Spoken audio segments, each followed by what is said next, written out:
And as we're being pushed into the sea to try and get enough depth to get the boat floating, waves were hitting us, coming over the side of the boat, hitting the front of the boat.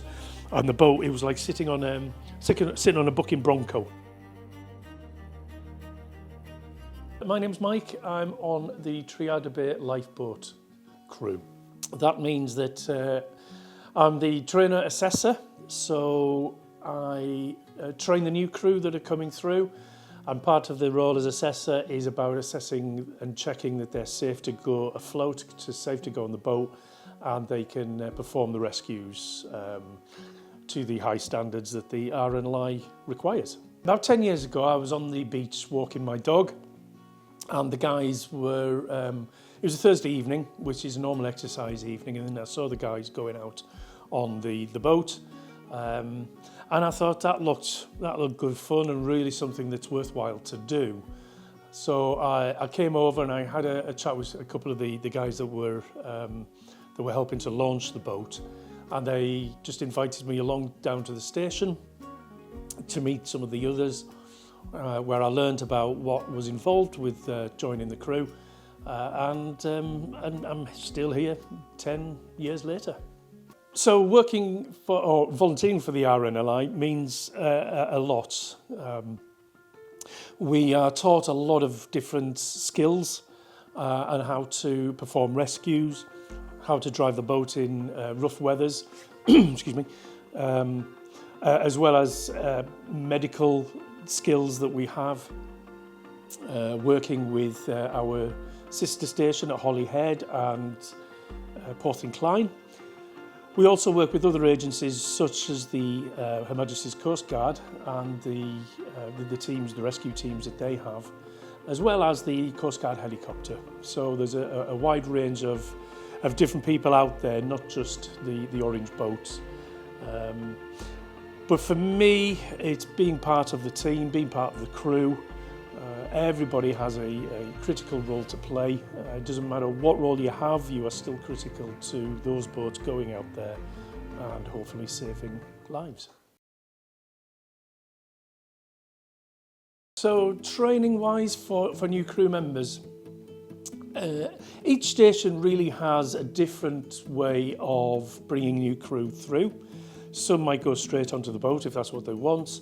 Here at Triada Bay, we ask that the crew member comes for a few evenings just to meet some of the team here and to see what we do, but they're not allowed to really do anything, obviously, because what we do, there is an element of risk in everything that we do. Once they've been down here a few weeks, then we'll teach them the personal protective equipment that we wear. So that's when you see us wearing the yellow wellies and the yellow trousers and high vis, and gloves, helmets. So we teach them all of that. And then we keep them on the shore crew, and the shore crew are the guys that make sure that the boats get to the water and back again in a safe manner. So that's what we teach them first of all. If they then want to become a boat crew member, then they'll be the shore crew, and there's a number of elements or units that they have to pass. So they've got to learn things like how to wear their protective equipment. They've got to learn how to set the boat up and prepare the boat before it goes afloat, where to stand and how to marshal people and how to make sure that the boat stays safe as it's moving. Lots of things that they have to learn as part of the shore crew.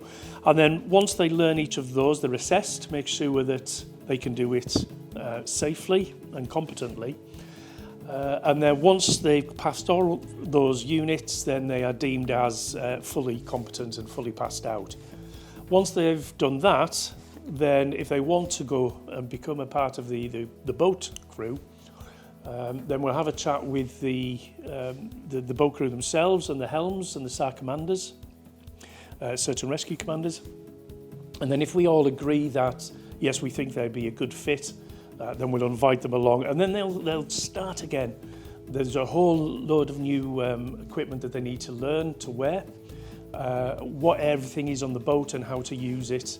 And it's not for everybody. Once people go out there and they realise that the maybe starter feels a bit seasick, or they just don't feel comfortable on rough seas, then that's fine. You know, they can just step down and go back to doing the shore crew, which is just as important.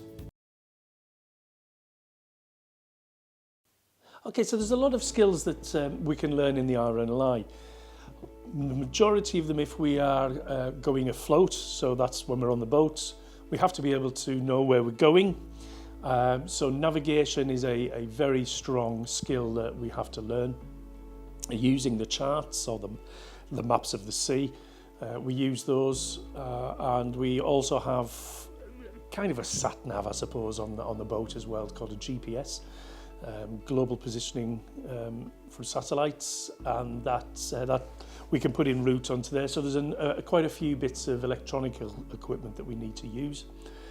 Radar operating as well. We have a radar on one of our boats, and there's radar on most of the other the large boats as well. There's a radar on each of those. So that's something that every crew member needs to be able to operate and understand how to translate the information that's being shown to you. Other than that, there's boat handling, so how to drive the boat in all different conditions, and how to rescue a casualty in all different scenarios, whether that's on a boat, at a cliff face, anywhere that a casualty might be, and then what to do when we get to the casualty. So it's a lot of the first aid, which I've been trained in the past with previous roles, but it's sometimes the RNLI will do something a little bit different, and that's another skill that we'll learn.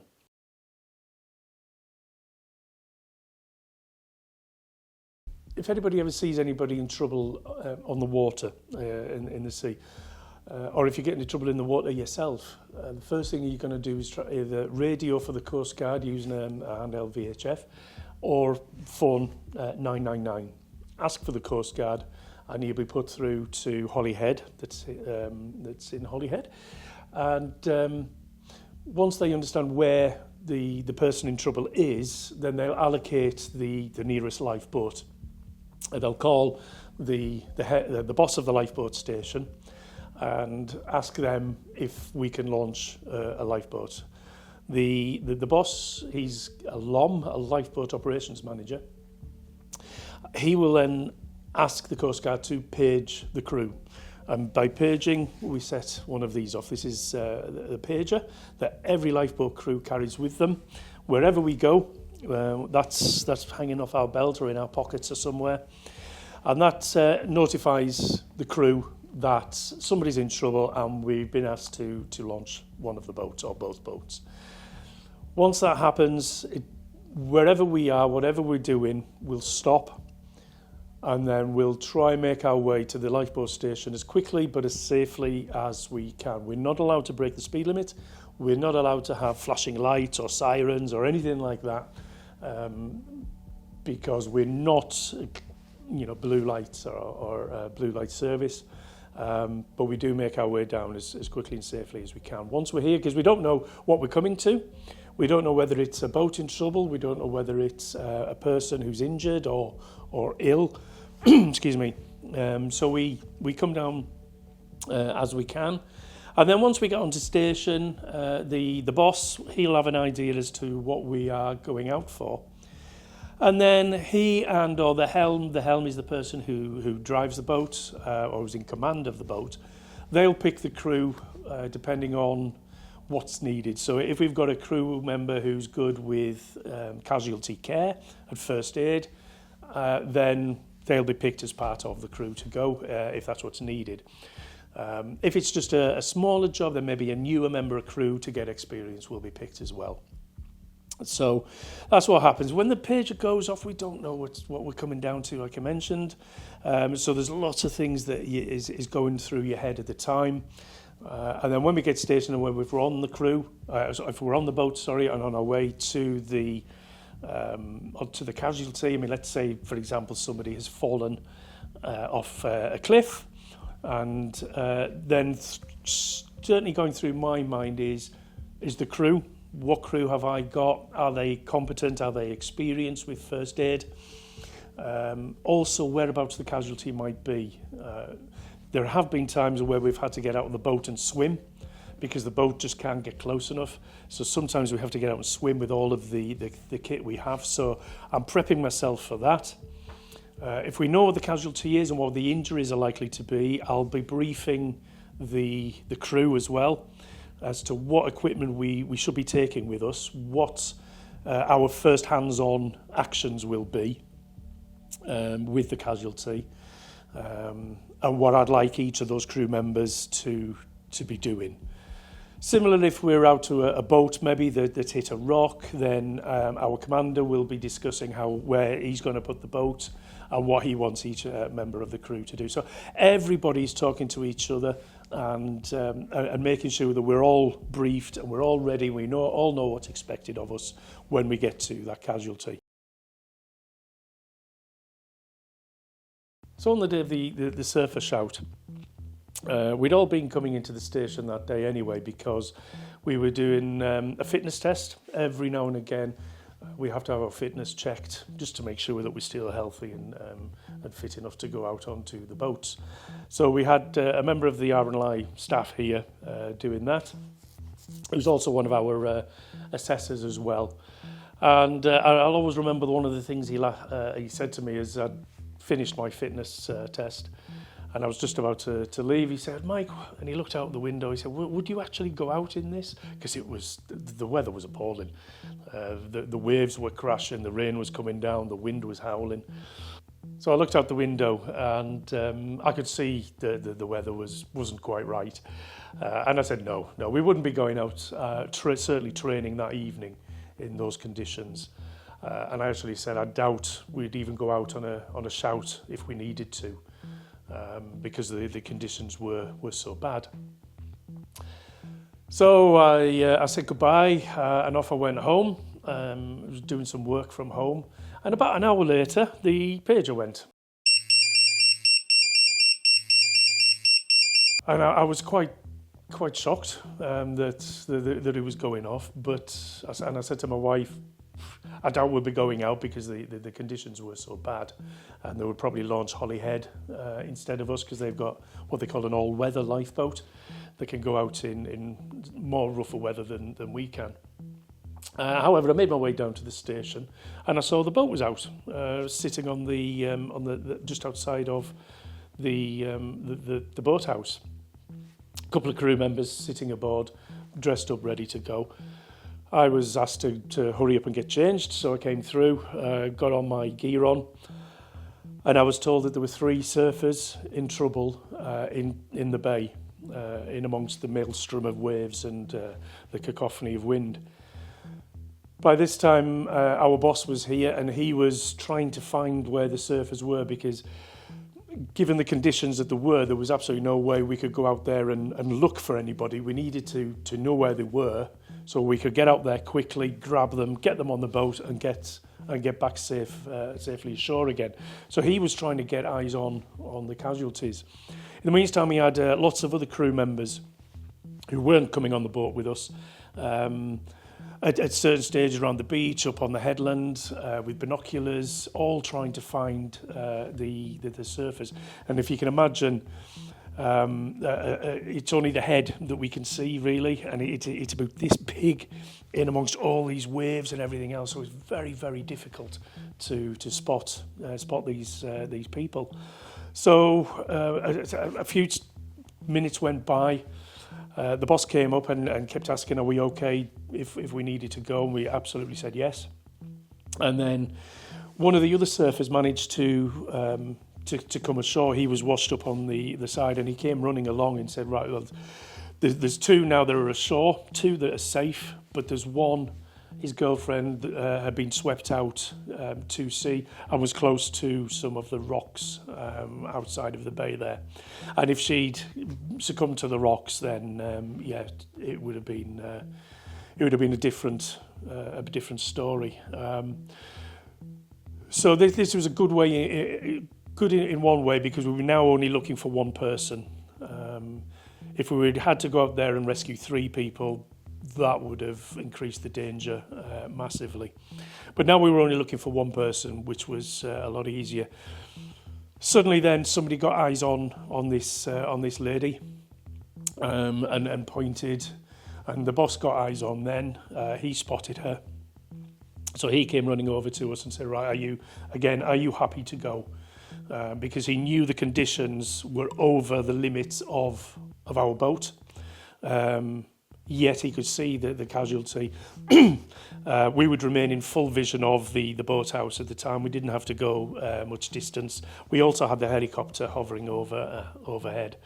However, speaking to the helicopter crew afterwards, they did say that the conditions were too bad for them to winch one of their people down, so it was down to us. So so the boss asked us, are you happy to go? She's over there by what we call Cod Rocks, which is just on the outside of at the mouth of the Triada Bay. So yes, absolutely, we're ready. So the driver got in the tractor and took us to the water's edge. Now, the tide was in at the time, so he didn't have much room to turn the boat round. Now, this is 10 tons of equipment, including the tractor and the carriage and the boat and the crew. So he did a really, really good job turning round and pointing us out to sea. He did an awesome job.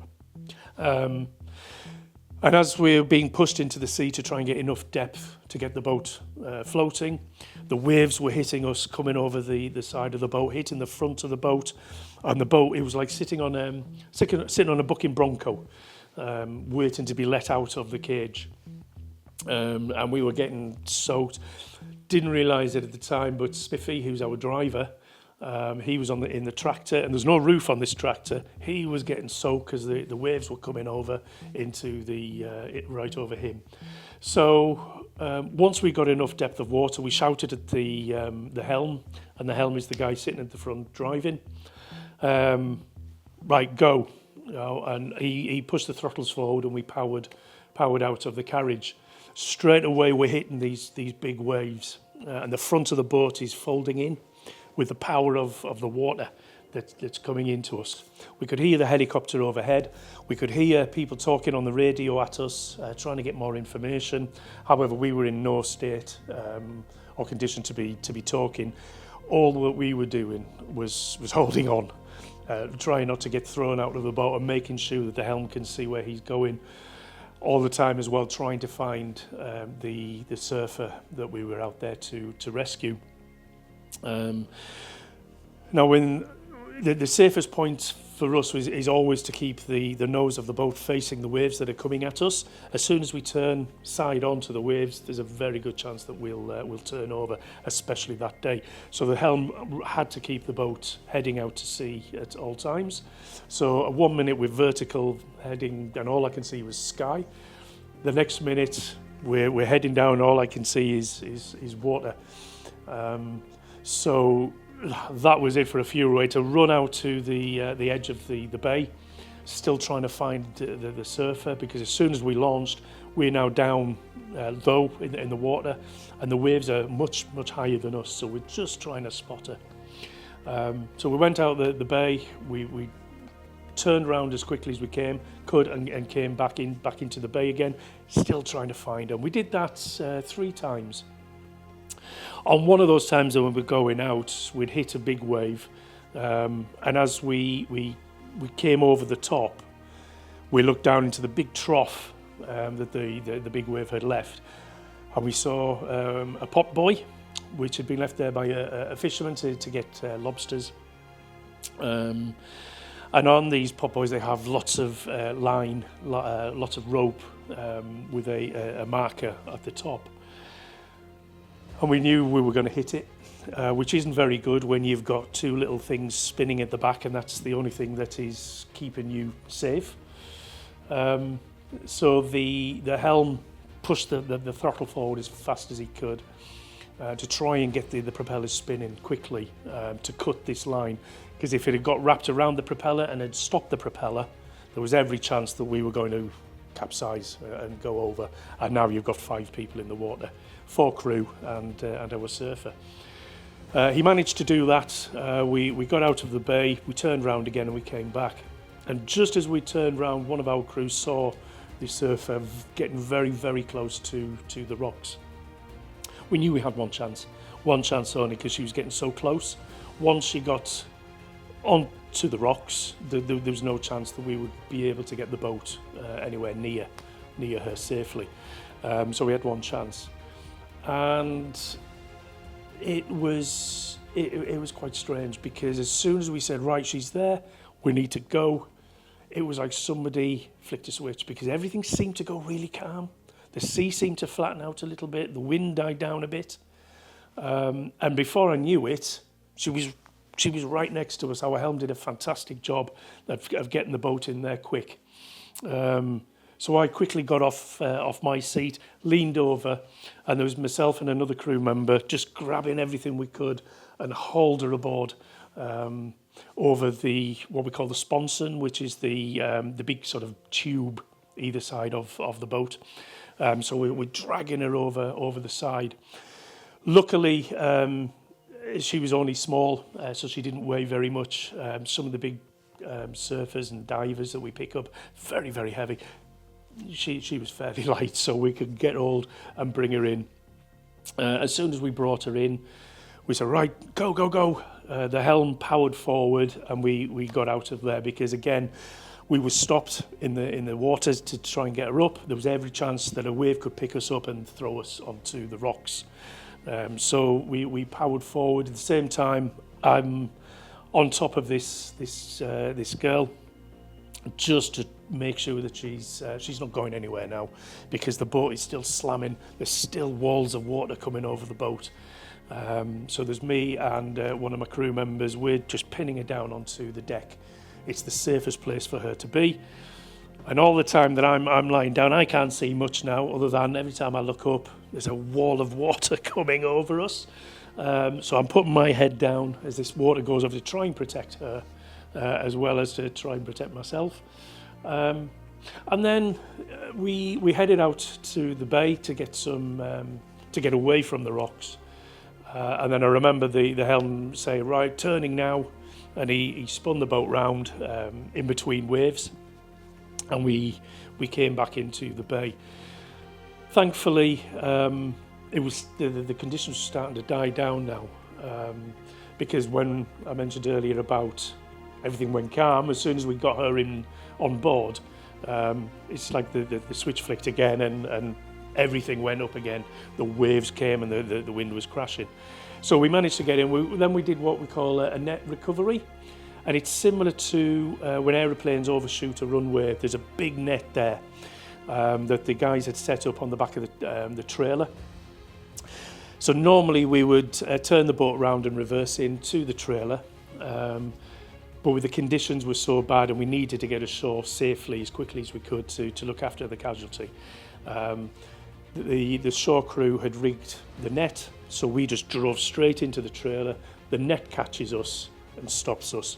We then clip quickly onto the trailer, and Spiffy, who's still driving and still sopping wet, got us the heck out of there fairly quickly. Once we got the casualty ashore, I brought her up to the boathouse and checked her out. I'm one of the medics. So I checked her out. There was also an ambulance here waiting to check her out, but she was absolutely fine. She'd swallowed quite a bit of water, and she'd been hanging on to a marker buoy, or one of the swim buoys, one of the markers in the water. She'd been hanging on to one of those, so she'd hurt her hands and her arms, but other than that, she was absolutely fine. We brought the boat back, and then we had a debrief with the crew, and we just talked about what we'd just done. We